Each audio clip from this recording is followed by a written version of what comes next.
अनि हार्दिक स्वागत गर्दछु यो लाइभमा र विशेष व्यक्तित्वसँग लाइभ आउने क्रममा मसँग आज त्यस्तै विशेष व्यक्तित्व हुनुहुन्छ डाक्टर सुमन प्रसाद अधिकारीज्यू मसँग हुनुहुन्छ। मेन्टल हेल्थ स्पेशलिस्ट हुनुहुन्छ, न्युरोसाइकियाट्रिस्ट हुनुहुन्छ र मनोशास्त्र काउन्सेलिङ एन्ड रिसर्च सेन्टरका फाउन्डर पनि हुनुहुन्छ। स्वागत छ कार्यक्रममा। हस्, धन्यवाद कपिलजी। म डाक्टर सुमन प्रसाद अधिकारी, पेसाले मनोचिकित्सक, हाल मनोशास्त्र काउन्सिलिङ एन्ड रिसर्च सेन्टरमा कन्सल्टेन्ट साइकियाट्रिस्टको रूपमा कार्यरत छु। र आज हामी कोभिडले पारेको असर सम्बन्धी मनोसामाजिक असरहरू के कस्ता छन् त त्यो विषयमा चाहिँ कपिलजीसँग सानो कुराकानीमा चाहिँ हामी लाइभमा जुटेका छौँ। केमा व्यस्त हुनुहुन्छ अहिले? त्यति साह्रो व्यस्तता त छैन। अब सामान्य अस्पताल जाने, घर आउने, त्यसपछि अब आफ्नो दैनिक क्रियाकलाप त छँदैछ। त्यो बाहेक अब बच्चाहरूको पढाइ अनि सामान्य यस्तै केही अलिकति यो फुर्सदको अलिकति समय हुँदाखेरि अलिकति साहित्यिक रचनाहरू पनि त्यतातिर अलिकति लागि छ। भनेपछि यो कोभिड-19 को लकडाउनको कारणले सिर्जित लकडाउनमा पनि पब्लिकलाई, जनतालाई स्वास्थ्य सेवा लगायत अरू परामर्शमा व्यस्त हुनुहुन्छ। हजुर, अब हामी स्वास्थ्य कर्मी भएको नाताले चाहिँ अरू सामान्य जो घरमै बसिरहनु भएको छ होइन, घरमा बस्नु पनि पर्ने अवस्था छ लकडाउनको कारणले गर्दा। तर हाम्रो चाहिँ अब कर्तव्य पनि होइन, त्यो हिसाबले अस्पताल गएर अब बिरामी जाँच्ने, बिरामीलाई औषधि दिने त्यो कार्य चाहिँ निरन्तर चलि नै राखेको छ। यद्यपि त्यो बिचमा केही समय निकालेर आफ्नो घर परिवारलाई पनि समय चाहिँ दिइराखेका छौँ। आज विषय प्रवेश गर्नुभन्दा अगाडि म एउटा विश्वभरि कोरोनाको संक्रमण कति भयो र कतिजना निको भयो त्यो अलिकति रिपोर्ट प्रस्तुत गर्न चाहन्छु। कोरोना भाइरस कोभिड-19बाट विश्वभरि मृत्यु हुने व्यक्तिको संख्या 3,93,264 पुगेको छ भने संक्रमितको संख्या 67,05,588 पुगेको विश्व स्वास्थ्य संगठन WHO ले आफ्नो विज्ञप्तिमा जनाएको छ। नेपाली समयअनुसार शुक्रबार अपराह्नसम्म प्राप्त समाचार अनुसार कोरोना भाइरसको कारण बिरामी भएका 32,53,211 जना निको भएका छन्। हाल विश्वभरिमा कोरोना भाइरस संक्रमित 30,59,113 व्यक्ति उपचाररत रहेका छन् र संक्रमितहरूमा 55,457 जनाको अवस्था गम्भीर रहेको जनाइएको छ। र चीनको हुबै प्रान्तको वुहान सहरबाट गत वर्षको डिसेम्बरको अन्त्यमा सुरु भएको कोरोना भाइरस संक्रमणको कारण अमेरिका अत्यन्त प्रभावित रहेको छ। WHO को अनुसार संयुक्त राज्य अमेरिकामा मात्र 19,24,189 जना कोरोना भाइरस संक्रमित भएका छन्। यस प्रकोपको कारण अमेरिकामा 1,10,179 व्यक्तिको मृत्यु भइसकेको छ र दक्षिण अमेरिकामा 10,30,697 जना कोरोना भाइरस संक्रमित रहेका छन्। यहाँ 46,090 जनाको मृत्यु भएको छ। उत्तर अमेरिकामा 1,21,80,855 जना कोरोना भाइरस संक्रमित रहेका छन् र यहाँ 1,31,990 जनाको मृत्यु भएको छ। युरोपमा 20,45,771 जना कोरोना भाइरस संक्रमित रहेका छन् भने 1,77,118 को मृत्यु भएको छ। एसियामा 12,66,504 जनामा कोरोना भाइरस संक्रमण रहेको छ भने 33,144 जनाको मृत्यु भएको छ। र अफ्रिकामा संक्रमण रहेको छ भने 4,783 जनाको मृत्यु भएको छ। ओसियानमा 8,857 जनामा कोरोना भाइरस संक्रमण रहेको छ भने 124 जनाको मृत्यु भएको छ। र नेपालको लेटेस्ट भन्ने हो भने हिजो साँझसम्मको अवस्थामा 2634 कोरोना भाइरस संक्रमित रहेका छन् र 1 जनाको मृत्यु थपिएको छ हिजोबाट अहिले रातिको 20 मा र 11 जना मृत्यु भएको चाहिँ रिपोर्ट आएको छ नेपालमा। र त्यही सन्दर्भमा कोभिड-19 को कारणले लकडाउनमा छौं हामी। विश्वभरि लकडाउन चलेको छ, थुप्रै देशमा र नेपालमा पनि चलेको छ। लगभग 72-73 दिनौं सम्म आइपुग्दाखेरि नेपाली समाजमा हाम्रो देश नेपालमा र हामी बीच जुन हाम्रो परिवार समाजमा कस्ता कस्ता सामाजिक अन्तर्द्वन्द्वहरू देखिए, मानसिक समस्याहरू आए र त्यो कस्तो मानसिक समस्यासँग हामी गुज्रिरहेका छौँ, हाम्रा बालबालिका गुज्रिरहेका छन् र त्यसको समाधान के हुन सक्छ, त्यो विषयमा सम्बन्धित व्यक्ति विशेषज्ञ मार्फत जानकारी दिलाउने क्रममा मसँग आज हुनुहुन्छ। फेरि पनि भन्न चाहन्छु, डाक्टर सुमन प्रसाद अधिकारीजी हुनुहुन्छ, मेन्टल हेल्थ स्पेशलिस्ट हुनुहुन्छ, न्युरो साइकियाट्रिस्ट हुनुहुन्छ, मनोशास्त्र काउन्सिलिङ एन्ड रिसर्च सेन्टरका फाउन्डर पनि हुनुहुन्छ। कार्यक्रममा पुनः स्वागत गर्न चाहन्छु र विषय प्रवेश गरौँ। नेपालमा कोभिडको प्रभाव तपाईले कसरी मूल्याङ्कन गरिराख्नु भएको छ? धन्यवाद कपिलजी। फेरि पनि मलाई के लाग्छ भने कोभिडको कारणले एकदमै सबै क्षेत्रमा चाहिँ प्रभाव परेको छ हैन। सामाजिक, आर्थिक रूपमा, शैक्षिक रूपमा सबै क्षेत्र अस्तव्यस्त रहेको अवस्थामा यसको कारणले धेरै तनावहरू चाहिँ उत्पन्न हुन्छन्। अब सँगसँगै लकडाउन गरिएको छ देशमा। लकडाउनको कारणले सामाजिक दूरी बनाएर राखौँ भन्ने सरकारको जुन इभन WHO कै पनि भनाइ छ, त्यो भनाइलाई मान्दै हामी सबैजना सकेसम्म जो फ्रन्टलाइनमा खटिएका स्वास्थ्यकर्मी बाहेक, अरू फ्रन्टलाइनरहरू बाहेक जति पनि घरमा बसेका छौँ उहाँहरू अब सुरुको अवस्थामा त लकडाउनले खासै अलि राम्रै पनि भयो होला, किनकि अब बिदा नभइरहेको अवस्थामा बिदा पाइयो होइन, घरमा आरामले बस्न पाइयो, आफ्नो केटाकेटी बच्चाहरूलाई समय दिन पनि सम्भव भयो। तर अब लकडाउन बढ्दै जाँदाखेरि चाहिँ समस्या के हुन्छ भने बिस्तारै बिस्तारै तनाव उत्पन्न हुन्छ। अब व्यापार व्यवसाय गर्ने व्यक्तिलाई त्यो हिसाबले तनाव होला होइन। अब स्कुल गइरहेका विद्यार्थीहरू स्कुल जान नपाउँदा उनीहरूलाई पनि अब परीक्षाको तनाव, त्यसपछि अब नयाँ शैक्षिक सत्र सुरु हुने बेला हुँदाहुँदै यी सबै समस्याहरूले गर्दाखेरि एक खालको जुन अनसर्टेन वातावरण बनेको छ। अब के त, अबको अवस्था भनेको हामी नर्मल लाइफमा फर्कन्छौँ कि फर्काउँदैनौँ, अथवा अब अलिक फरक खालको पो नर्मल परिवेश हुन्छ कि भन्ने त्यो एउटा अनिश्चित वातावरण भएको हुनाले चाहिँ सबैतिर चाहिँ एक खालको तनाव चाहिँ उत्पन्न भएको छ। अब त्यसमाथि कोभिडको संक्रमण पनि यो अत्याधिक संक्रामक रोग भएको हुनाले एकदमै फैलिरहेको अवस्था छ र अब इभन कम्युनिटी लेभलमै पनि यो संक्रमण फैलेको हो भन्ने खालको एक खालको वातावरण भइसक्यो। जुन जस्तो केसहरू हामीले असिम्टोमेटिक केसहरू, लक्षण नदेखिने केसहरू चाहिँ बढिराखेको हिसाबले पनि त्यो लेभलमा पुगिसकेको भन्ने हिसाबले चाहिँ एक खालको तनावको वातावरण त छँदैछ।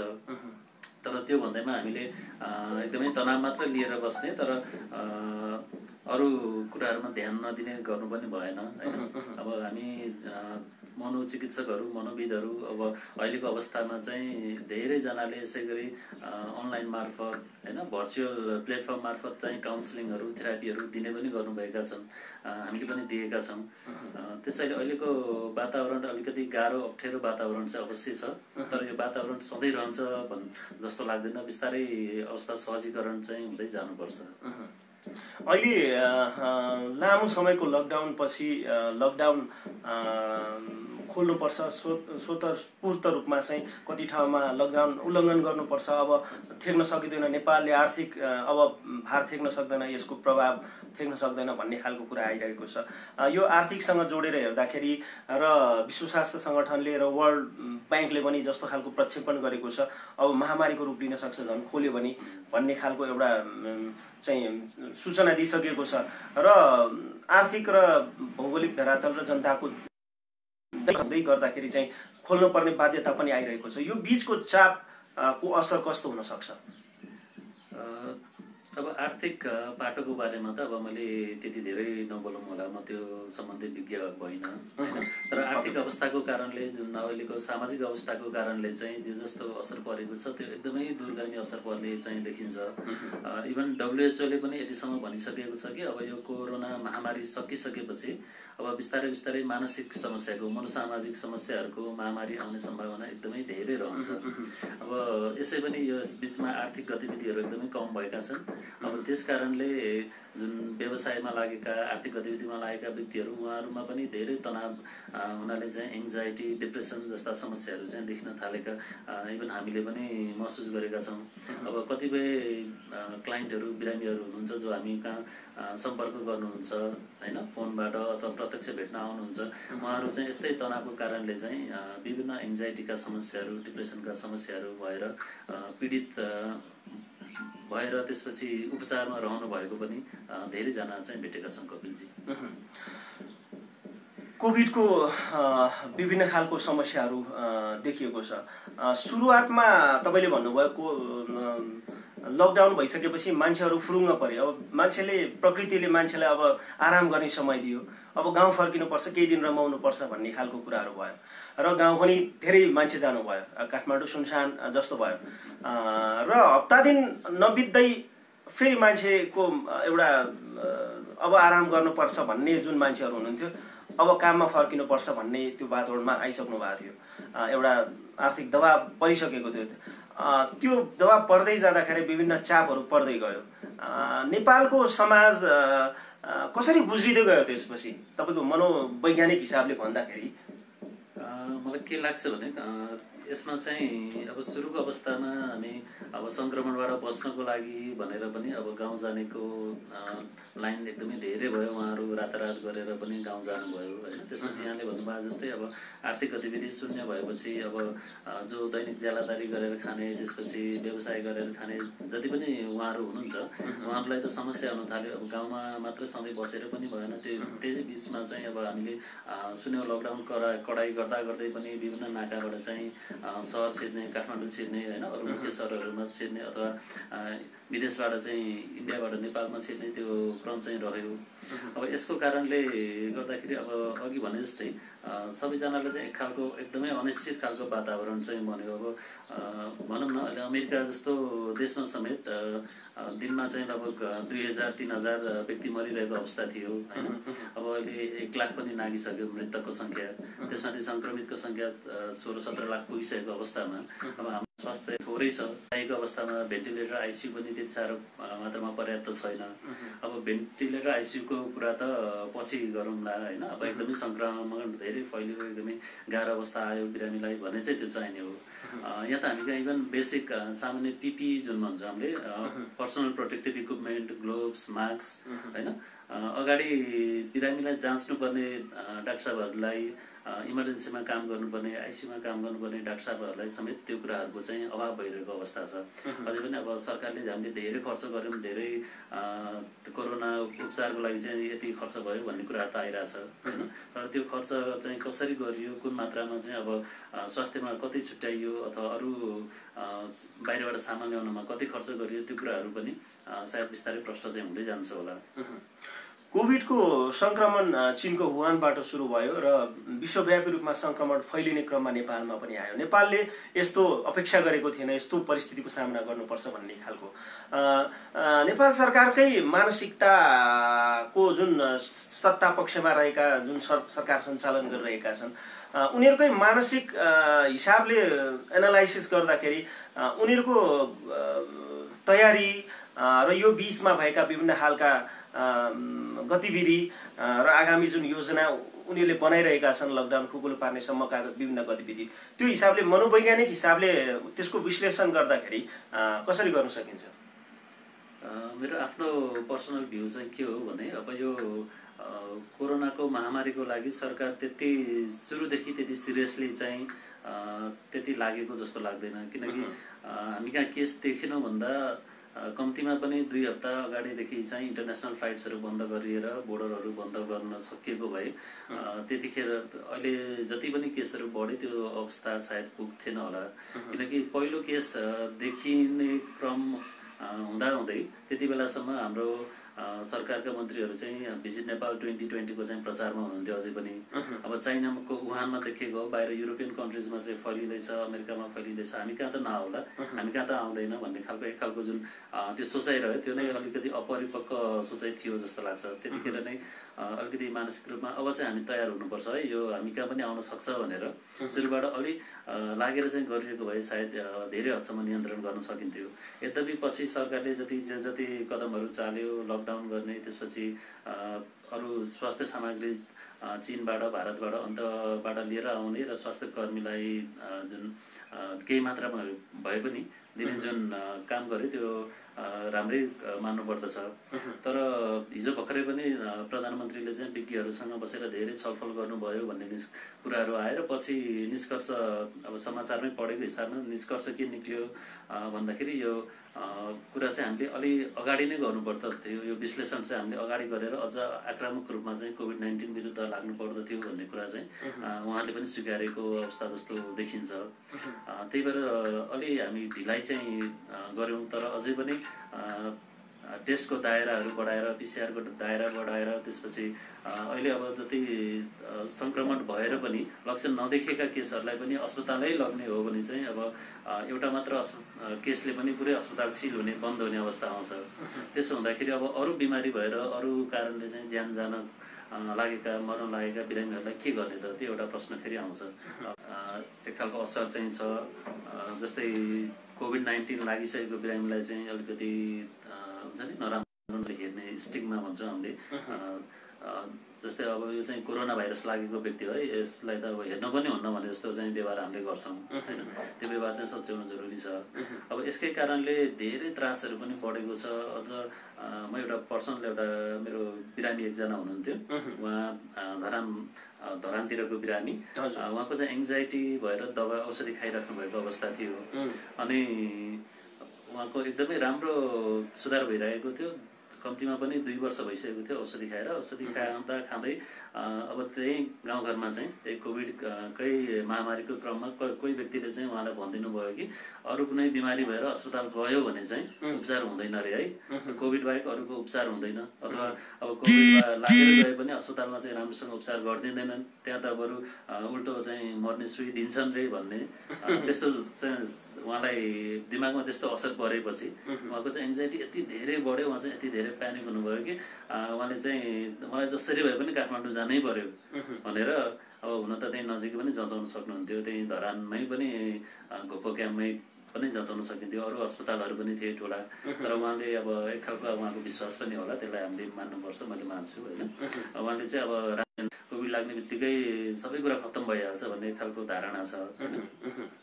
एउटा यो पक्ष भयो। अर्को पक्ष अब शैक्षिक रूपमा पनि अब समस्या एकदमै धेरै छ।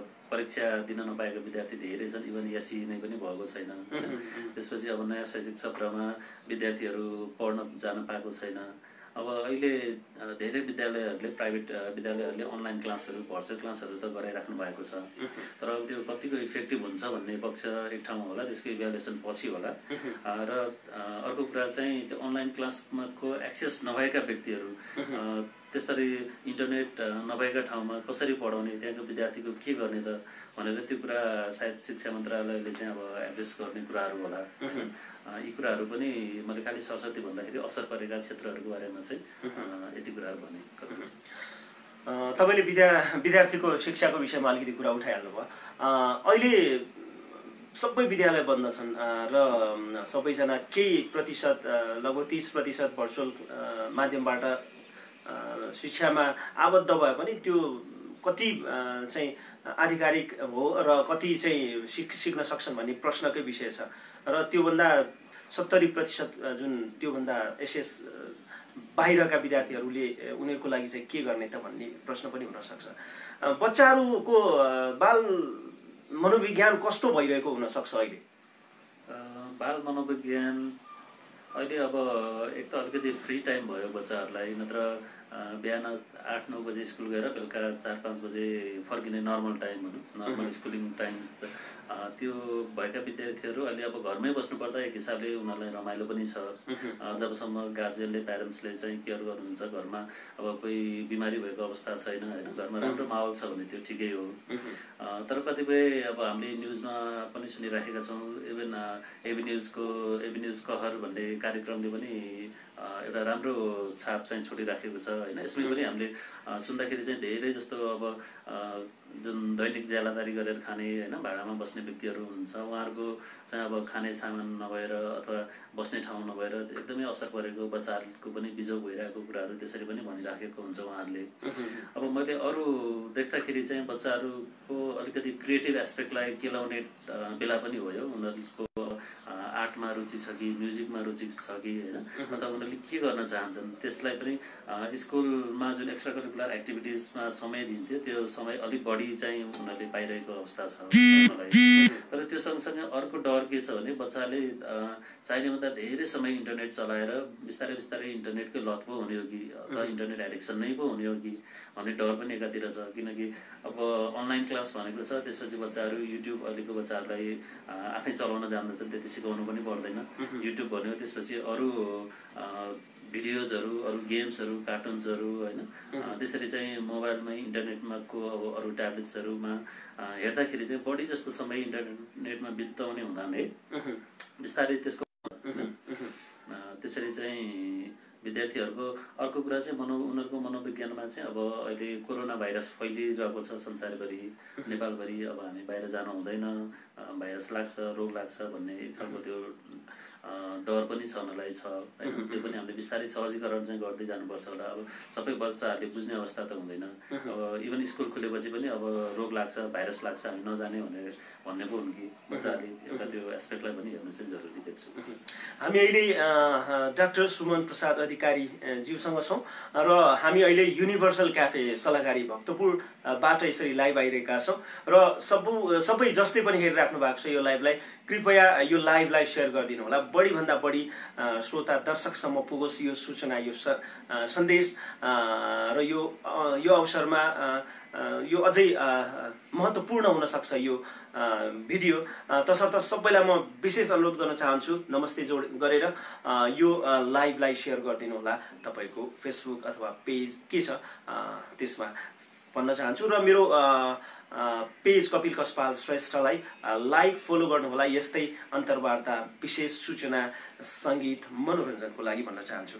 र लकडाउन पछि कोभिड का कारणले 11 जनाको मृत्यु भयो, तर त्यो मृत्युभन्दा बढी मृत्यु आत्महत्या गर्नेहरू 982 जना, लैङ्गिक हिंसाका घटना 176 भन्दा बढी, बाल यौन दुराचारका 48 भन्दा बढी, सडक दुर्घटनामा 100औं मृत्यु भएको छ। यो बीचमा दुर्घटनाहरू भएर मृत्यु दर वृद्धि भएको छ, किनभने महिलाहरूले सुरक्षित चाहिँ सुत्केरी गराउन पाएका छैनन् कोभिडको डरले गर्दाखेरि।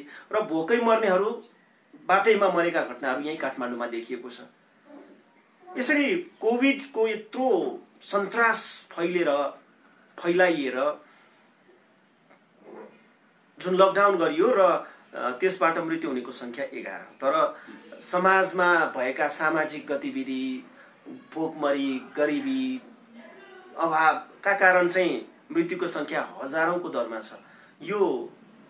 यसलाई कसरी मूल्याङ्कन गर्न सकिन्छ? यो मनोवैज्ञानिक हिसाबले कुरा गर्दाखेरि र जायज र यो नाजायज कति हिसाबले हो भन्ने जोड्दाखेरि कसरी गर्न सकिन्छ यसलाई? हजुर, यसमा अब हुन त हाम्रो देशमा मात्र होइन, संसारभरि नै यो कुरा चाहिँ उठेको छ होइन। अब वर्षौं फ्लूको कारणले मान्छेहरू धेरै मरिराखेको थियो, आत्महत्याको कारणले पनि थुप्रै मान्छे मरिराखेको थियो। अब यो कोभिडको कारणले मर्ने दर जति छ भने जुन चीनको वुहानबाट डिसेम्बरको अन्त्यतिर चाहिँ जसरी भाइरस फैलिन थाल्यो होइन, संक्रमण हुन थाल्यो, यो भाइरस अत्याधिक संक्रामक खालको भाइरस चाहिँ हो, हाइली इन्फेक्सियस भाइरस। अब त्यसमाथि यसको चाहिँ धेरै म्युटेसन भइराख्ने, एउटा प्रजातिबाट अर्कोमा चेन्ज हुने भनेर पनि रिसर्चहरूले देखाए। त्यो कारणले अब सबैजनामा उस्तै खालको लक्षण हुन्छ भन्ने पनि भएन। त्यसमा अर्को कुरा चीनमा र अरू युरोपियन देशहरूमा चाहिँ विशेष गरी बुढेसकालका व्यक्तिहरूमा चाहिँ बढी संक्रमण देखियो भनियो। तर पछि अब अमेरिका लगायत अरू ठाउँहरूमा चाहिँ युवा अवस्थामै पनि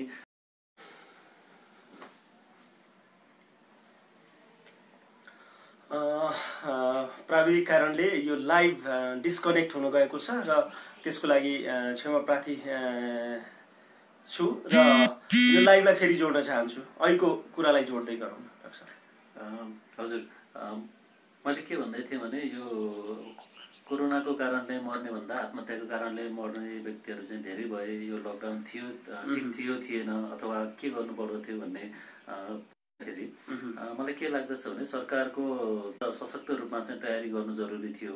लेभल अस्पतालहरू त तोकियो कोरोनाको उपचारको लागि, तर त्यो बाहेक अरू विशेष अस्पतालहरू जस्तै अब यो रोगको लागि चाहिँ यो ठाउँमा जाने अथवा यसरी उपचार गर्ने भनेर त्यो सायद राम्रोसँग चाहिँ तयारी भएन कि जस्तो लाग्दछ। किनकि एउटा मात्र केसले पनि पुरै अस्पताल बन्द गर्नुपर्ने, त्यसपछि बिरामीहरूले सेवा पाउनुबाट वञ्चित हुनुपर्ने अवस्थाहरू भइराखेको छ।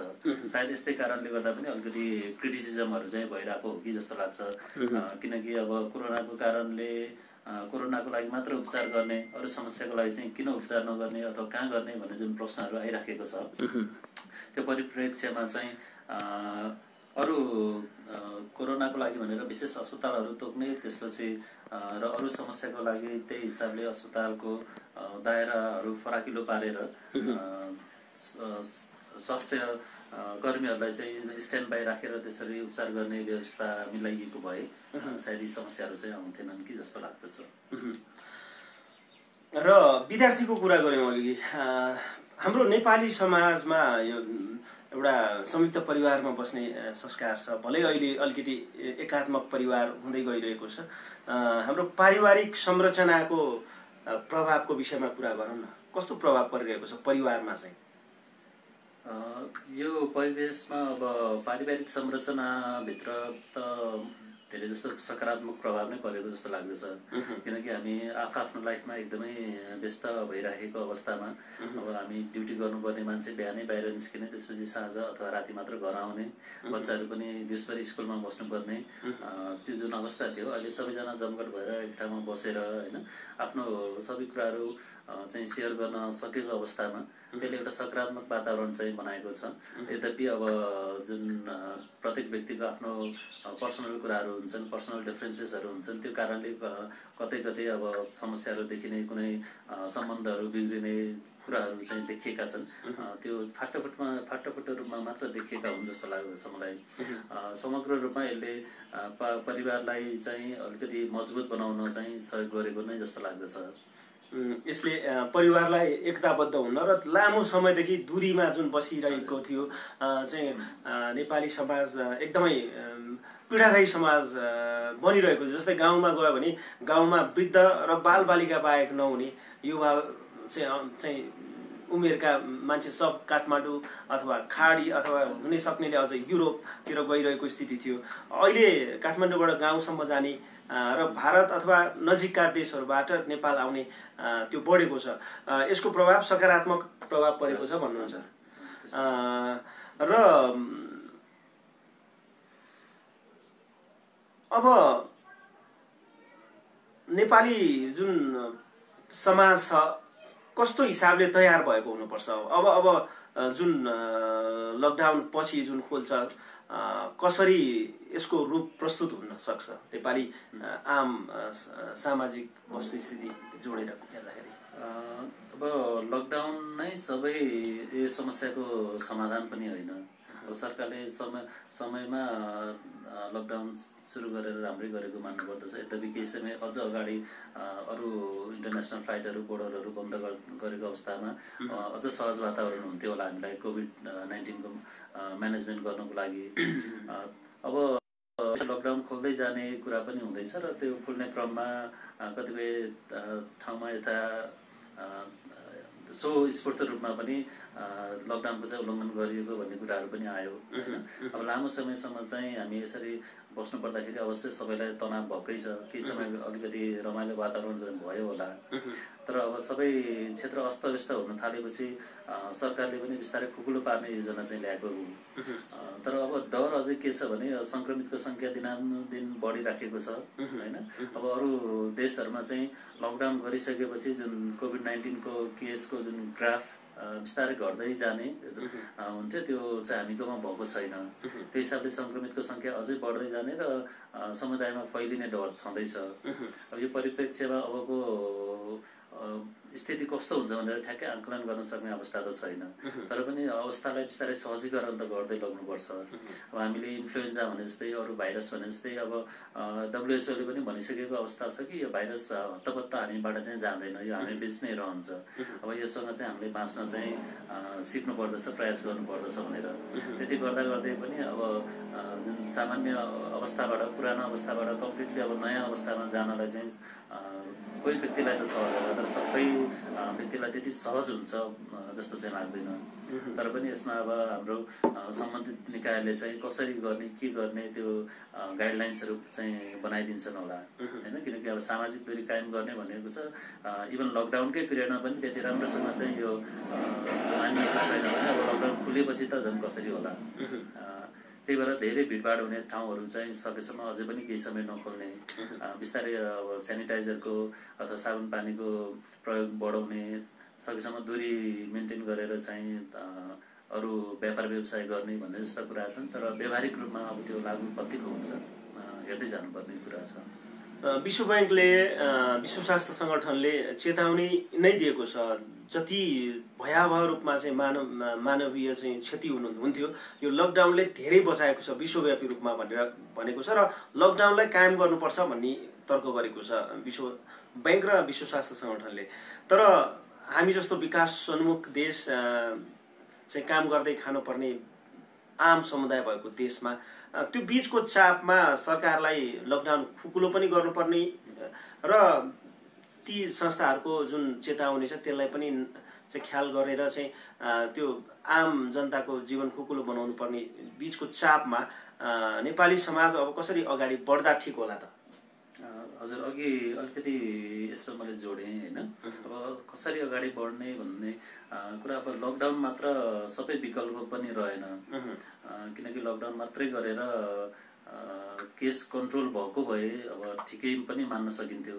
तर अझै पनि केस बढै छ होइन। हामीले अब सायद बिचमा हामी कतै चुक्यौँ जसको जुन कारणले चाहिँ केसहरू चाहिँ समुदायमा फैलिन सक्यो। समुदायबाट त्यसपछि अरू अब इभन लक्षणहरू नदेखिने व्यक्तिहरू पनि अहिले चाहिँ अब सामान्य मेरो जाँच गर्छु भनेर देखाउँदा चाहिँ पोजिटिभ आउने अवस्थाहरू चाहिँ भएको छ।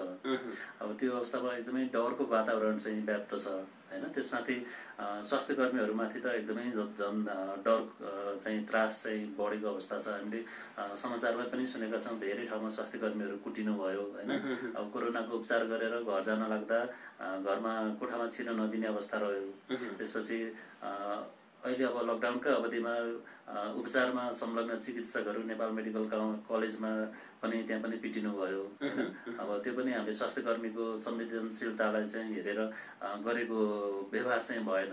अब यदि स्वास्थ्य कर्मीबाट केही त्रुटि भएको थियो भने त्यसलाई लिगल रूपमा चाहिँ लिएर के गर्ने भनेर गर्न सकिन्थ्यो। तर त्यसरी हातपात भएर अहिले त्यो कारणले देशैभरि आन्दोलन पनि भइराखेको छ।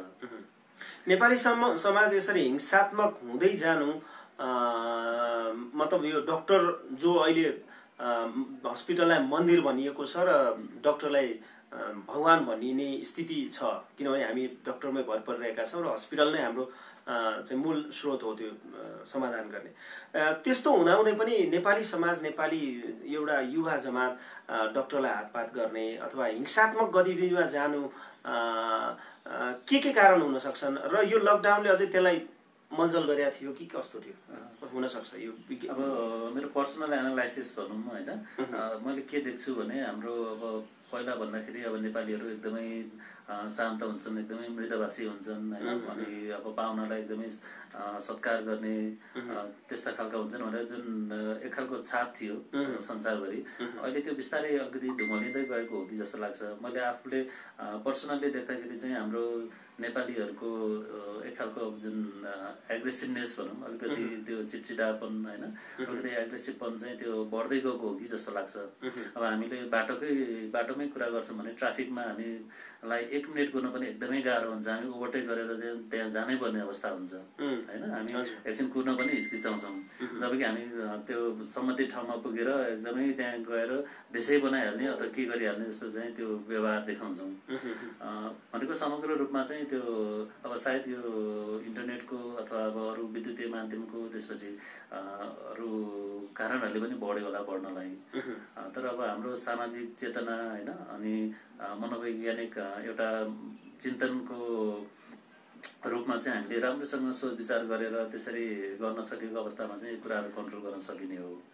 अब त्यसैको परिणामस्वरूप चाहिँ हामी एकदमै गाह्रो भएर बिरामी भएर अस्पताल पुगेका व्यक्ति हुन्छ जो अब डाक्टरले चाहिँ उसलाई बचाउनको लागि हरसम्भव प्रयास गर्दछ होइन, त्यति गर्दा गर्दै पनि बिरामीको मृत्यु हुन्छ कहिलेकाहीँ। अब डाक्टर पनि सबै कुरा एकदमै 100% गर्न सक्ने जानेका त हुन्छन्, जानेर नै अब फिल्डमा खटेको हुन्छ, नजानेका भन्न मिल्दैन। तर अब कतिपय अवस्थामा त्यो डाक्टरको लागि पनि सम्भव हुँदैन बचाउनु, एकदमै अन्तिम अवस्थामा पुगेको व्यक्तिलाई बचाउन नसकेको अवस्थामा अब डाक्टरले नै पिटाइ खानु परेको अवस्था छ। के भन्नुहुन्छ आम पब्लिकलाई, के भन्नुहुन्छ जनता? हामी संयमित हौँ होइन, अनि अब डाक्टरले सकेसम्म आफ्नो बिरामीको चाहिँ राम्रै होस्, बिरामीलाई बचाउनुहोस् भनेर चाहेको अवश्य पनि हुँदैन। र अझ मृत्युपछि आउने जुन सम्भावित घटनाक्रमलाई ख्याल गरेकै हुन्छ डाक्टरहरूले होइन। त्यही भएर त्यसरी स्वास्थ्यकर्मीमाथि हातपात गर्ने यस्ता क्रियाकलापहरूको विरुद्ध जुन आन्दोलन चर्किरहेको छ त्यसमा पनि ऐक्यबद्धता चाहिँ प्रकट गर्दछु। र अहिलेको यो आन्दोलनको एउटा अर्को एजेन्डा भनेको जेल विथाउट बेल पनि रहेको छ होइन। यो भनेको चाहिँ अब त्यसरी हातपात गरेर प्रहरी हिरासतमा पुगिसकेपछि जुन धरोटीमा चाहिँ छुट्ने, त्यसपछि त्यो केसै डिसमिस हुने जुन खालको परम्परा थियो त्यो चाहिँ नहोस्, त्यो व्यक्तिलाई चाहिँ कारवाही होस् नै भनेर चाहिँ त्यसरी पनि हाम्रो अहिले मेडिकल फ्रेटर्निटीहरू चाहिँ लागेको अवस्था छ। इन्डियामा चाहिँ भर्खरै यसरी अब स्वास्थ्यकर्मीमाथि हातपात गर्नेलाई चाहिँ जरिवाना गर्ने, थुन्ने भने त्यसरी त्यो जुन नियम कानुनहरू आएका छन् त्यो हाम्रो देशमा पनि आउनु चाहिँ जरुरी लाग्छ। हामीले बालबालिकाको कुरा गऱ्यौँ, युवाहरूको कुरा गऱ्यौँ, आम नेपाली समाजको चित्रको कुरा गऱ्यौँ, वृद्धहरूको पनि कुरा गर्दाखेरि वृद्धहरूको मनोविज्ञान कस्तो भइरहेको छ अहिले? हजुर, मैले यसमा बालबालिकाबाटै जोड्न चाहन्छु। फेरि बालबालिकामा अघि न कुरा गरे जस्तो अलिकति इन्टरनेटको प्रब्लमहरू एउटा कुरा भयो। अर्को अब यही कारणले, लकडाउनकै कारणले यदि बालबालिकामा तनाव हुन्छ भने बिस्तारै बिस्तारै बच्चाहरूमा चाहिँ एकदमै झिझिने, रिसाउने, त्यसपछि झगडालु हुने होइन, जे कुरामा पनि झगडा गर्ने, कतिपय अवस्थामा चाहिँ लडीबुडी गर्ने, अरू घर परिवारलाई दुःख दिने, त्यो खालको लक्षणहरू पनि आउन सक्छन्। भनेको बच्चाहरूमा पनि विभिन्न खालको एङ्जाइटीको लक्षणहरू चाहिँ आउन सक्छन्। यो यसरी प्रस्तुत हुन्छन् बालबच्चामा। अब वयस्कमा चाहिँ अलिकति एङ्जाइटी, डिप्रेसनका लक्षणहरू आउँदाखेरि विशेष गरी मुटु धेरै ढुकढुक गर्ने, डर लाग्ने, एकदमै धेरै छटपटीको अनुभव हुने होइन, चिटचिट पसिना आउने, अथवा अब सास फेर्न गाह्रो भए जस्तो महसुस हुने, छाती भारी भएर आउने, घाँटीमा केही अड्केको हो कि जस्तो महसुस हुने, यस्ता लक्षण हुन्छन्। त्यो बाहेक वृद्धावस्थामा चाहिँ वृद्धावस्थाको व्यक्तिहरूलाई पनि अब एक खालको परिवारलाई लिएर होइन, समाजको कुराहरूलाई सुन्दाखेरि अलिकति अनिश्चित कुराहरू सुन्दाखेरि एकदमै डर पैदा हुने, त्यसपछि बिस्तारै बिस्तारै अब स्मरण शक्तिहरू पनि अलिकति घुमेको हो कि भन्ने भान हुन सक्दछ। अब धेरै उमेर 60, 70, 80 कटेपछि हुने स्मरण शक्ति घुम्ने जुन एक खालको रोग छ त्यो विस्मरणको रोग त आफ्नो ठाउँमा छ होइन। त्यो बाहेक एङ्जाइटी, डिप्रेसनको कारणले पनि त्यसरी कुराहरू बिर्सिँदै जाने सम्भावना पनि रहन्छ। त्यो बाहेक डराउने, त्यसपछि राति निद्रा नपर्ने, अलि छटपटाहट हुने, ती खालका समस्याहरू इभन हामीले आफैले पनि अब दिनानुदिन ओपिडीहरूमा चाहिँ देखिरहेको हुनाले चाहिँ यस्ता समस्याहरू बढ्ने चाहिँ सम्भावना रहन्छ। र थुप्रै साथीहरूले हेरिराख्नु भएको छ, धर्मराज उपाध्याय वरिष्ठ गीतकार हुनुहुन्छ, पत्रकार हुनुहुन्छ र वर्ल्ड रेकर्ड थुप्रै कायम गर्नुभएको छ उहाँले नेपाली सङ्गीतको विषयमा। मनिषा श्रेष्ठ मेरो भान्जी हुनुहुन्छ, रेखा पौडेल नेपालको पहिलो महिला सङ्गीतकार, गिरिराज जोशी हुनुहुन्छ, कैलाश पौडेलजी हुनुहुन्छ, लक्ष्मी श्रेष्ठ दिदी हुनुहुन्छ, यसकै यही क्याफेको फाउन्डर दिदी, बुद्धरत्न वज्राचार्य दाई हुनुहुन्छ बानेश्वरबाट, रविन थापा भाइ हुनुहुन्छ, सरिता भुजु श्रेष्ठजी, लक्ष्मी श्रेष्ठजी लगायत थुप्रैले हेरिराख्नु भएको, जतिले पनि हेरिराख्नु भएको सबैलाई नमस्कार हामी दुवैजनाको तर्फबाट। र यो लाइभ पक्कै पनि तपाईँले सेयर गर्नुहुनेछ र बढीभन्दा बढी श्रोता दर्शकसम्म पुर्याउनु हुनेछ भन्ने मैले अपेक्षा लिएको छु। र मेरो पेज रहेको छ कपिल कस्पाल श्रेष्ठ। यस्तै ताजा अन्तर्वार्ता, सन्देशमूलक समाचार, सङ्गीत, मनोरञ्जनको लागि मेरो पेजलाई पक्कै पनि फलो गर्नुहोस्। अहिले नै म चेक गर्छु कति बढ्यो भनेर, पक्कै फलो गर्नुहुनेछ, मलाई लाइक गर्नुहुनेछ भन्ने मैले अपेक्षा पनि लिएको छु। र धेरै कुरा गऱ्यौँ, नेपाली समाजको अन्तर्द्वन्द्वको कुरा गऱ्यौँ, कोभिडको प्रभाव बालबालिकामा, त्यसपछि वृद्ध आम युवा जमातमा कसरी परिरहेको छ भन्ने कुरा गऱ्यौँ। अब केही अन्तिममा छौँ, पारिवारिक कुराहरू पनि हामी पर्सनल कुराहरू पनि केही गर्छौँ। त्योभन्दा अगाडि अब लकडाउन खुकुलो सङ्क्रमितको सङ्ख्या बढ्दैछ, लकडाउन खुकुलो पार्ने स्थिति छ र त्यही तयारी पनि गरिएको छ र त्यो विषयमा अलिकति आम सर्वसाधारणलाई एकदम सहज विकल्प के हुन सक्छ र अब चाहिँ कसरी अगाडि बढ्नुपर्छ भन्ने कुरामा अलिकति जोडौँ न। अब यसमा चाहिँ लकडाउन खुकुलो पार्ने कुराहरू त हुँदैछ। सरकारले अब सम्भवतः 1-2 दिनमा नै त्यो सूचनाहरू पनि आउला हैन। अब यसमा हाम्रो अरू धेरै विकल्प पनि छैनन्। हामीले अब सरकारले तोकेका मापदण्डहरू पुरा गर्दै अगाडि बढ्नुपर्ने नै अवस्था छ। यद्यपि अब अरू नयाँ केही कुराहरू, नयाँ प्लानहरू सरकारको तर्फबाट आयो भने त्यो स्वास्थ्य सम्बन्धी प्लानहरू आउने केही कुराहरू सुनिएको छ, त्यो आयो भने नयाँ कुराहरू हुन्छन् होला। तर अबको अवस्थामा चाहिँ मैले सबभन्दा भन्न खोजेको कुरा चाहिँ के भने, हामी जुन मर्निङ वाक गइराखेका छौँ, इभिनिङ वाक गइराखेका छौँ, त्यो कुरालाई बन्द गरौँ हैन। अहिलेको अवस्थामा तपाईँले आफ्नो प्रेसर, सुगर कन्ट्रोल गर्नको लागि अथवा तौल घटाउनको लागि जुन ठिक छ एक्लै जानुहुन्छ भने त केही भएन, तर ग्रुपमा जसरी चाहिँ मर्निङ वाक जान्छौँ हामी, त्यो पनि अलिकति बन्द गर्नुपर्ने अवस्था छ। किनकि अहिले अब भन्न सकिँदैन समुदायमा को व्यक्तिलाई चाहिँ कोरोना छ र कसबाट कसमा सर्छ भन्ने कुरा त्यो सजिलो भन्न सक्ने अवस्था अझै पनि छैन। त्यो नभएसम्म आफू सुरक्षित रहनको लागि घरमै बरु खानामा कन्ट्रोल गर्ने हो कि चिल्लो कुराहरू कम गर्ने, गुलियो कुराहरू कम गर्ने, घरमै एक्सर्साइज गर्ने, त्यो पानी बसालौँ। अर्को कुरा, हामी बाहिर निक्लिनु पर्दाखेरि मास्कको अवश्य प्रयोग गरौँ, मास्क लगाउँ, सकेसम्म सेनिटाइजरहरू प्रयोग गरौँ। बाहिर गएर आएपछि अथवा बालबच्चा बुढाबुढीसँग भेट्नुभन्दा अगाडि सेनिटाइजर प्रयोग गर्ने अथवा हात साबुन पानीले राम्रोसँग हात धुने गरौँ, त्यो पानी बसालौँ। र धेरै भिडभाड हुने ठाउँहरू जस्तै अब बिस्तारै पसलहरू खुल्छन्, तरकारी बजारहरू खुल्छन् हैन। अब सम्भवतः मल, स्कुलहरू अलि केही समयपछि खुल्छन् होला। त्यो सबै कुराहरूलाई चाहिँ हामीले मनन गर्दै सामाजिक दूरी, अझ भनौँ भौतिक दूरी चाहिँ कायम गर्नु अझै पनि धेरै लामो समयको लागि चाहिँ त्यो एकदमै आवश्यक छ। अब यो अहिलेको अवस्था भनेको एकदमै गाह्रो अवस्था हो। हामी जुन यो लकडाउनभन्दा अगाडिको नर्मल अवस्था थियो, सायद त्यो नर्मल भन्ने अब कहिले पनि आउँदैन।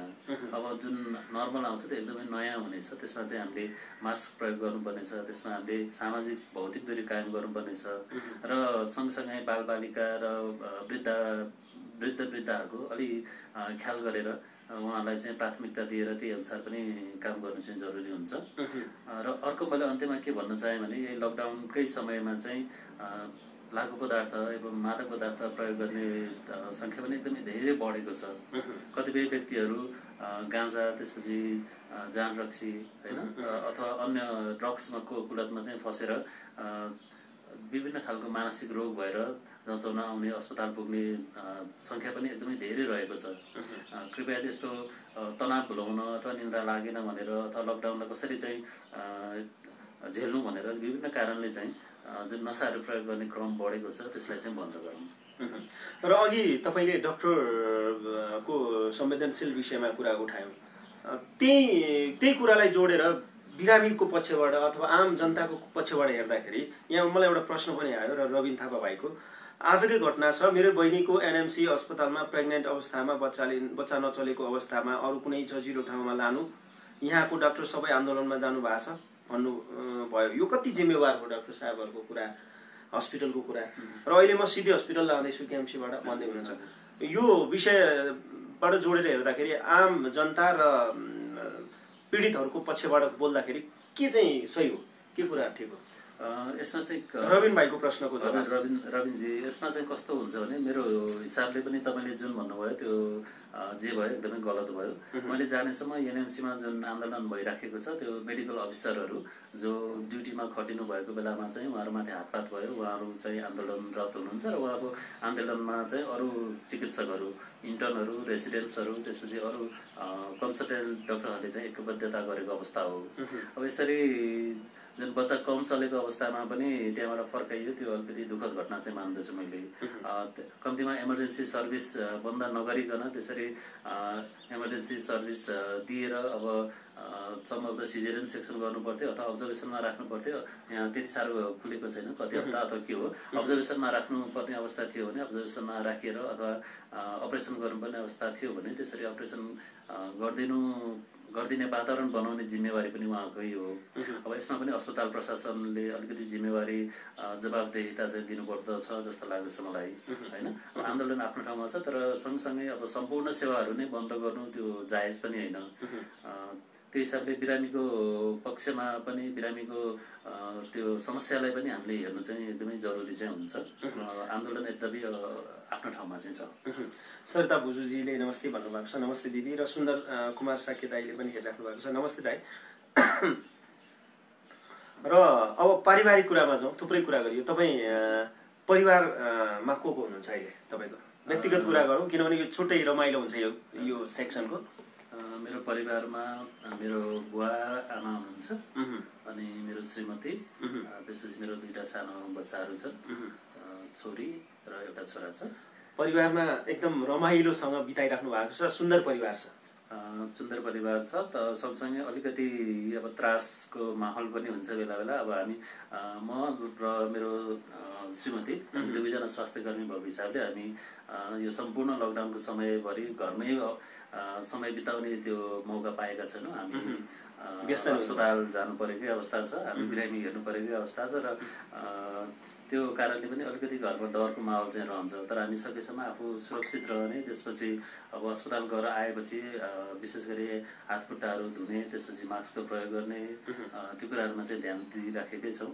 बच्चाहरूले त केही नभन्लान्, आमा बुवाले चाहिँ के भन्नुहुन्छ? हस्पिटलबाट गएर त नजा भन्नुहुन्छ कि अथवा त्यो मनोविज्ञान एउटा छोराको त डक्टरै भए पनि उहाँको लागि त तपाईँ छोरा हो। हजुर, कस्तो मनोविज्ञान हुँदो रहेछ आमा बुवाको, डक्टरहरूको आमा बुवाहरूको भनौँ? अलिअलि अब डर त उहाँलाई छ होइन, तर पनि अब नजा भनेर उहाँले त्यो भन्ने वातावरण छैन, भन्नु पनि भएको छैन।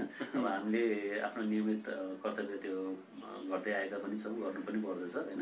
यो अवस्थामा अब डराएर हामी नै घर बस्छौँ भने अनि जो स्वास्थ्य सेवा लिन आउनुहुन्छ उहाँहरूको उपचार चाहिँ कसले गर्ने? फेरि त्यो कुराहरूलाई पनि ख्याल गरेर सम्पूर्ण जति पनि स्वास्थ्य कर्मीहरू चाहिँ सेवामा खटिनु भएको छ उहाँलाई यसै कारणले पनि अलिकति राम्रोसँग संवेदनशील भएर चाहिँ उहाँहरूको विचार बुझिदिनु होला होइन, उहाँहरूलाई चाहिँ हातपात गर्ने काम नगरिदिनु होला भन्ने कुरा पनि त्यसैमा जोडेर चाहिँ भन्नु खोजेको। तपाईँ सृजना पनि गर्नुहुन्छ यो मनोवैज्ञानिक विभिन्न विषयमा, तपाईँका कलमहरू पनि चल्छन्। केही सृजना सुनौ न, त्यस्तै 1-2वटा सृजना सुनौ, कति तपाईँलाई हेर्ने तपाईँका बिरामीहरूलाई पनि नयाँ कुरा हुनसक्छ। हजुर, हामीले अघि भर्खरै आत्महत्याको कुरा पनि गऱ्यौँ, लकडाउनमै पनि धेरै आत्महत्याहरू चाहिँ बढ्यो भनेर। मैले चाहिँ आत्महत्या सम्बन्धी अलिकति जानकारी दिने उद्देश्यले एउटा 1-2वटा गजलहरू छन्। मैले गजल लेख्ने हिसाबले चाहिँ अब किन यो आफ्नो प्रोफेसनल लाइफसँगै जोडेर नलेख्ने भनेर अलिकति लेखेको छु, कृपया सुनिदिनु होला। अमूल्य छ जीवन तिम्रो व्यर्थै खेर फाल्छौ किन, अमूल्य छ जीवन तिम्रो व्यर्थै खेर फाल्छौ किन, पल पल बाँच्न सिक मर्ने इच्छा पाल्छौ किन। रोग लागे केही छैन उपचार हुन्छ हेर, रोग लागे केही छैन उपचार हुन्छ हेर, पीडा दबाई भित्रभित्रै आफ्नै आत्मा गाल्छौ किन, पल पल बाँच्न सिक मर्ने इच्छा पाल्छौ किन।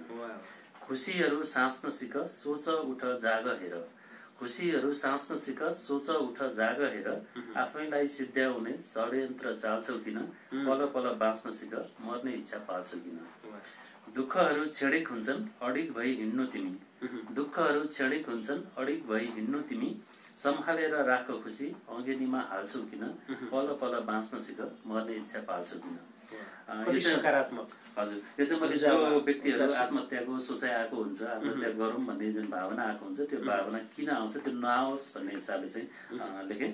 अब हजुर, अर्को मैले गजल छ यो एङ्जाइटी सम्बन्धी। जस्तै कोही व्यक्तिलाई एङ्जाइटी छ भने उसले कसरी थाहा पाउँछ कि उसलाई यो समस्या छ भनेर। छटपट्टि लाग्छ साह्रै टाउकोनी चड्कन्छ जोडले, छटपट्टि लाग्छ साह्रै टाउकोनी चड्कन्छ जोडले, थर थर काम्छ शरीर मुटु पनि धड्कन्छ जोडले, अनायसै सास फुल्छ मर्छु कि त जस्तो हुन्छ, अनायसै सास फुल्छ मर्छु कि त जस्तो हुन्छ, भित्रभित्रै छाती पोल्छ खै केही खड्कन्छ जोडले, थर थर काम्छ शरीर मुटु पनि धड्कन्छ जोडले, रम रम रिम रिम जिउभरि पसिनाले भिज्छ किन, रम रम रिम रिम जिउभरि पसिनाले भिज्छ किन, निन्द्रा पनि लाग्ने होइन सोचाइमा जोडले, थर थर काम्छ शरीर मुटु पनि धड्कन्छ जोडले। यो चाहिँ विशेष गरी एङ्जाइटीको पनि प्यानिक एङ्जाइटी भन्छौँ हामीले। अब बिरामीलाई बुझाउनु पर्दाखेरि मुटु ढुकढुक गर्छ, डर लाग्छ, काम्छ भनेर भन्छौँ। मैले चाहिँ मेरो यो उपचार पुस्तिका भनौँ ओपिडी कार्डमै अगाडि र पछाडि चाहिँ यसरी यो लेखेर राखेको छु, ताकि जो बिरामीले चाहिँ हेर्नुहुन्छ उहाँले चाहिँ मलाई यस्तो समस्या रहेछ है भनेर अलिकति बुझ्नु पनि गीत मार्फत र कविता मार्फत र गीत मार्फत गरेका कुराहरू धेरै प्रभावकारी हुन्छन् र स्वास्थ्यलाई पनि यसरी जोडेर गर्दाखेरि निकै प्रभावकारी हुन्छ होला। कस्तो अनुभव छ तपाईँको यो विषय? हजुर, मैले अब त्यही हुन्छ र है अलिक प्रभावकारी होस् भन्ने हिसाबले नै गरेको छु होइन। अब कतिपय बिरामीहरूले चाहिँ पढ्नु पनि हुन्छ, भन्नुहुन्छ, फिडब्याक दिनुहुन्छ, डाक्टर साहब यो राम्रो रहेछ, बुझियो, समस्याको बारेमा अरूलाई बुझाउन सकियो भनेर त्यस खुसी लाग्छ। डाक्टर साहबलाई त्यो घरमा बस्दाखेरि किचनतिर कति पस्नुहुन्छ? म त्यति साह्रो पस्दिनँ। तपाईँलाई के खानेकुरा बनाउन आउने, के खानेकुरा मिठो बनाउने के चिज? मलाई त्यति साह्रो किचनको कामहरू त्यति आउँदैन, म बनाउन त्यति जान्दिएको छुइनँ होइन। आफूले अब सधैँ व्यस्ततामै रह्यो भनौँ, अब पढ्ने क्रममा होस् अथवा अब निर्देश पढ्दा एमए पढ्दा त्यसपछि ड्युटी गर्ने क्रममा त्यति साह्रो यो कामहरू चाहिँ त्यति जान्दिनँ। तपाईँलाई मनपर्ने परिकार के हो? खानेकुरा के मिठो लाग्छ, आनन्द लाग्छ खाँदाखेरि? त्यस्तो विशेष त छैन, त्यस भान्सामा पाकेका कुराहरू सबै मिठै लाग्छन् होइन। यही स्पेसल भन्ने त्यस्तो छैन। अनि तपाईँलाई मनपर्ने चलचित्रहरू हेर्नुहुन्छ कि कति छ? के छ चलचित्रहरू, गीतहरू कति सुन्नुहुन्छ? हजुर, गीतहरू मलाई पुराना हिन्दी गीतहरू एकदमै मनपर्थे। तपाईँको मनपर्ने गायक गायिका को हुन्? मनपर्ने गायक गायिका मैले धेरै जसो किशोर कुमारका गीतहरू सुने, लता मङ्गेशकर। तर अहिलेको अवस्थामा आएर त्यो पनि त्यति साह्रो अब पहिलाको भन्दा अलिकति वातावरणहरू चेन्ज भएको हिसाबले, आफ्नो रेस्पोन्सिबिलिटी चेन्ज भएको हिसाबले यो आफ्नै हबिजमा चाहिँ त्यति साह्रो ध्यान दिन, गीतहरू सुन्न होइन अथवा फिल्महरू हेर्न त्यो चाहिँ पाइएको छैन। अन्यत्र बरु अब प्रोफेसनल कामहरूमा यस्तै अब गजलहरू लेख्ने कि अथवा आर्टिकलहरू लेख्ने कि त्यो कुराहरूमा चाहिँ अलिकति ध्यान दिउँ भनेर त्यसरी चाहिँ लागि छ। तपाईँलाई मनपर्ने नायक हो? मलाई विशेष गरी अब यही नै भन्ने त छैन। मैले अब कतिपय अब हिन्दी चलचित्रहरू हेरेको छु, मलाई आमिर खान मनपर्छन्। उनले खेलेका चलचित्रहरू जस्तै तारे जमिन पर, त्यसपछि अहिले पछिल्लो समय दङ्गल, यी फिल्महरू राम्रो लागेका फिल्म हुन्। नेपालीमा ठ्याक्कै यही भन्ने छैन, तर अब राजेश हमाल नै भन्नुपर्दछ मैले। अब किनकि जुन हाम्रो समयमा हामी स्कुल पढ्दाखेरि चाहिँ जुन खालको क्रेज थियो, उहाँको स्टारडम थियो, जुन खालको स्टारडम थियो, अब हाम्रै गाउँठाउँमा पनि सुटिङ गर्न आउँदाखेरि राजेश हमाल आउनु भएको छ है भनेपछि जुन खालको आफ्नो भिडभाड हुन्थ्यो, मनमा जुन खालको चाहिँ अलिकति सोचाइ हुन्थ्यो, उत्सुकता, त्यो कारणले अझै पनि राजेश हमालका कार्यक्रमहरू हेर्ने, उहाँको इन्टरभ्यूहरू त्यो बेला बेलामा समय मिलेको बेलामा चाहिँ त्यो गर्दछु। तपाईँले एकदम गुनगुनाइराख्ने गीत कुनै छ एउटा, अथवा सुनिराख्ने, सुन्न मन लाग्छ बढी सुनेको गीत कुन हो तपाईँको? बढी सुनेको मैले हिन्दी गीतहरू नै बढी सुनेको, त्यो पनि पुराना हिन्दी गीतहरू। अहिले ठ्याक्कै यही नै गीत भनेर चाहिँ मैले अहिले भन्न सक्दिनँ, किनकि त्यो ठ्याक्क सम्झनामा चाहिँ अहिले छैन। मैले तपाईँलाई कुरा गर्दा मैले फेसबुकमा तपाईँको धेरै सर फलो गर्दाखेरि हेर्दाखेरि तपाईँ परिवारसँग एकदम घुलमिल भएको, बढी घुलमिल भएको, अझ पारिवारिक सम्बन्ध अझ मजबुत होस् भन्ने हिसाबले त्यो चाहिँ एकदमै जरुरी छ जस्तो लाग्छ, विशेष गरी हामी स्वास्थ्य कर्मीहरूको लागि चाहिँ। र हामी लगभग 1 घण्टा कुरा गरिसकेका छौँ। अन्तिममा समग्र यो लकडाउन लगायत सम्पूर्ण विषय लाई जोडेर हेर्दाखेरि के सन्देश दिन चाहनुहुन्छ आम तपाईँका बिरामी तपाईँका चाहिँ शुभचिन्तकहरूलाई? अन्तिममा मलाई के भन्न मन लागेको छ भने अब अहिलेको यो अवस्था एकदमै विषम परिस्थिति, विषम अवस्था चाहिँ छ। सबैतिर त्रासको माहौल छ हैन।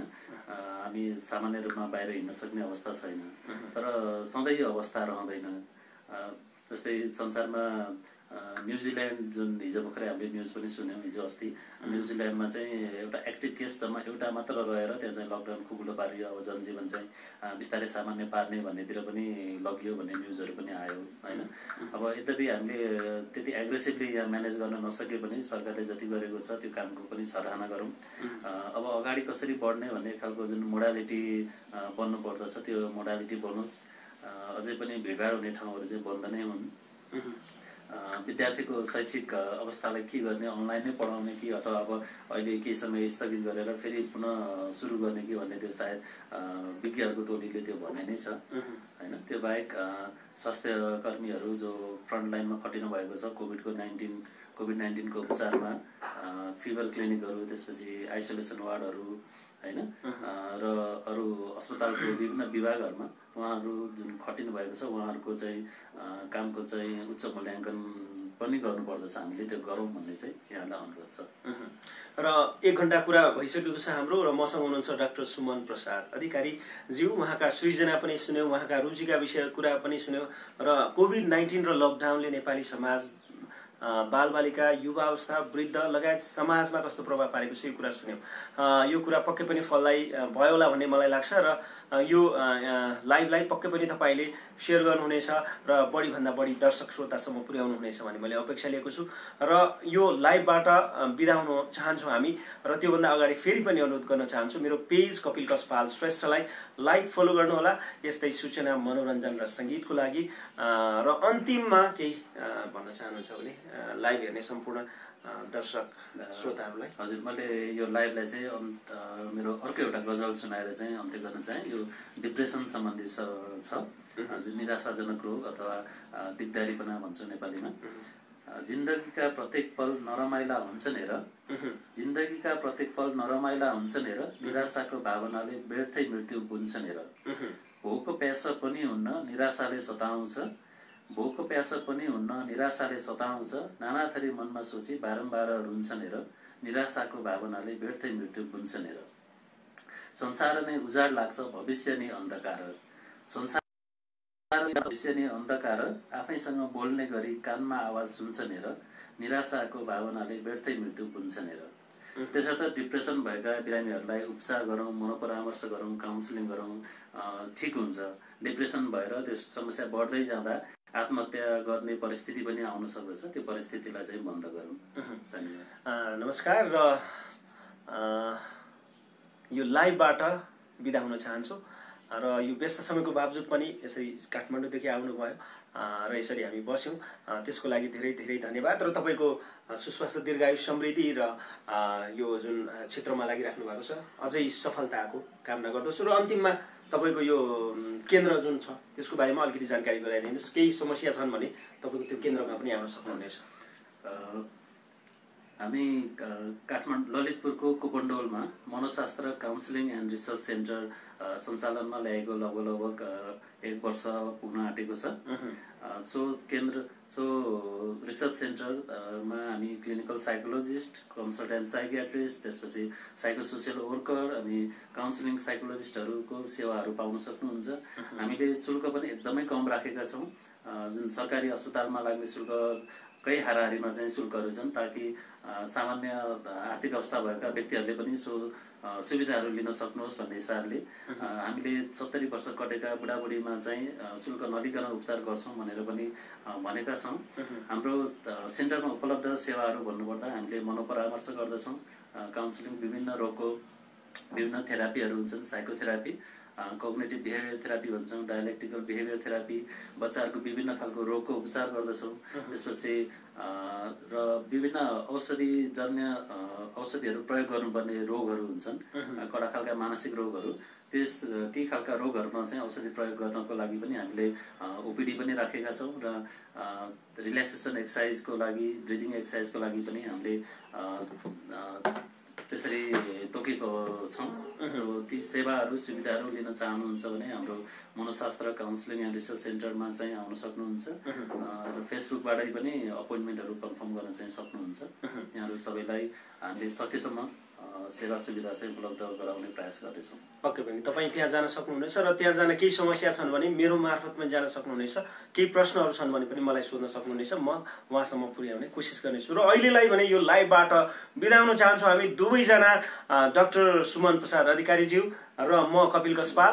र तपाईँको आजको दिन एकदम शुभ बितोस्। बर्सातको समय छ, सुरक्षित रहनु होला, तातो पिउनु होला, झोलिलो चिज पिउनु होला, घरमै बस्नु होला, सामाजिक दूरी कायम गर्नु होला र जीवनलाई सकारात्मक ऊर्जा, डाक्टर साहबले भने जस्तै नकारात्मक हुने होइन, हामी सकारात्मक ऊर्जाशील हुँदै फेरि पनि हामी नेपालीको दिनहरूलाई अझै सुन्दर बनाउने प्रयास गर्नुपर्छ भन्दै आजको यो लाइभबाट बिदा हुन चाहन्छौँ। नमस्ते, शुभ दिन।